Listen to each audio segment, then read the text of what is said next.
కల్కి మూవీ చూసారా? రివ్యూస్ చూసి వెళ్ళారా? రివ్యూ చూడకుండా వెళ్ళారా? మేమైతే ఏ మూవీ వచ్చినా రివ్యూస్ చూడమండి, బుక్ చేసుకొని వెళ్ళిపోతాము.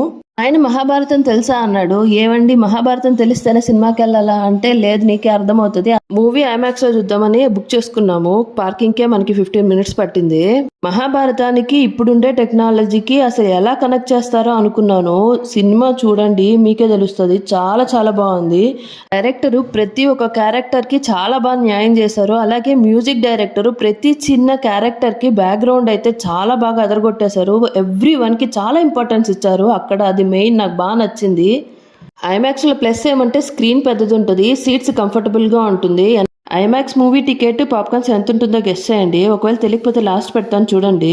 చూసిన వాళ్ళు ఏ క్యారెక్టర్ నచ్చిందో కమెంట్ చేయండి. నాకైతే సెకండ్ హాఫ్ లో బుజ్జి క్యారెక్టర్ చాలా చాలా బాగా నచ్చింది. పిల్లలు కూడా చాలా బాగా ఎంజాయ్ చేస్తారు.